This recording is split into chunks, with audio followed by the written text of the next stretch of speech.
Hello, magandang umaga! Nakakain na po ba kayo dito sa Panda Express? Sa mga hindi pa nakatry, baka gusto niyo i-try. At ayun na nga, natapos na ang aming meeting for today's video. So, magla-lunch po kami dito sa Panda Express. At syempre, kailangan namin maglakad papunta dahil malapit lang to sa aming office. And then, hindi dapat mawala ang pag-iingat sa lahat ng oras, sa lahat ng bagay dahil mahal natin ang ating buhay. Ayan, at ayun na nga po, at papunta na kami sa loob ng Panda Express store o sa restaurant or whatsoever.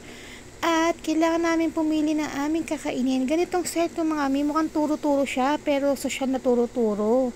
So, mamimili ka dyan ng mga side dish nyo sa isang bowl o sa isang meron po siyang, pwede siyang gawing half price, half na pansit, tapos yung side dish na kung ano pong mapipili nyo.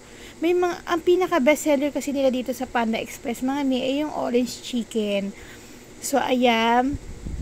So, may mga price po dyan, at ayan, pwede kayo mamili ng bowl, ng plate, at kung ano-ano pa. Tapos, yung mga ibang side dish dito, mga may additional. Pero yung, kung ang pipiliin nyo yung orange chicken, at yung iba po, wala naman.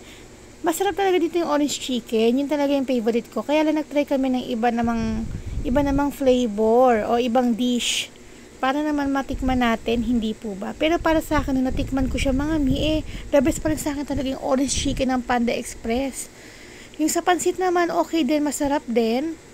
Ganun din po yung fried rice nila, masarap din. Kasi ang ginawa namin is yung bowl na 299 pesos, half rice, half pansit, tapos isang side dish. So, yun po yun. Worth 299. Pero busog na busog ka na dun mga Kung hindi kayo masyadong kalakasang kumain, pwede kayo mag-sharing dito sa isang bowl.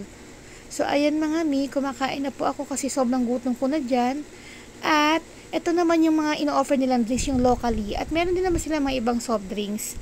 Pero ito the best, masarap po yan. At ayan mga natapos ng aming lunch.